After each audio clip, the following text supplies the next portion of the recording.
জীবনে আসলে আপনাকে কষ্ট সহ্য করা শিখতে হবে। আমি আমার পুরো জীবনে একটা জিনিস আমি খুব ভালো করে শিখে গেছি, সেটা হচ্ছে যে আপনি যত কষ্ট সহ্য করতে পারবেন আপনি তত দূর যেতে পারবেন।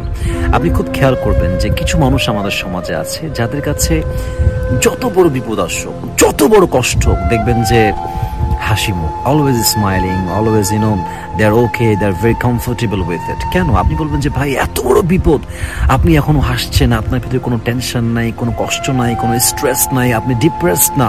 ওয়াই? এটা কেমনে সম্ভব? আমার তো হলে আমি ভেঙে পড়ে যেতাম।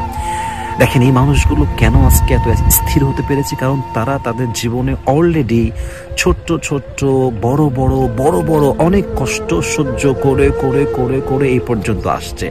তো যারা কষ্ট সহ্য করতে পারে, স্ট্রাগল করে করে সামনে যেতে পারে, একটা সময় গিয়ে বিপদকে ফেস করা, কষ্টকে হজম করা, সহ্য করা, তাদের কাছে it's not a big deal for them, it's very easy for them. তারা ভাবে যে আরে যা হবে হোক, আমার লাইফে যত বিপদ আসবে আসুক, দেখ লেঙ্গে, কোই বাত নেই, ये मुसीबत कोई मुसीबत ही नहीं है। কেন এই চিন্তা তার মাথায় আসছে? কারণ সে অলরেডি অনেক কষ্ট ফেস করে করে করে করে এই পর্যন্ত এসেছে আর কি। আর একটা বিষয় খেয়াল করেন যে সফলতার দ্বারা আসলে কোনো শিক্ষা আমরা পাই না। আমি আবারও বলছি, সফলতার থেকে আমাদের খুব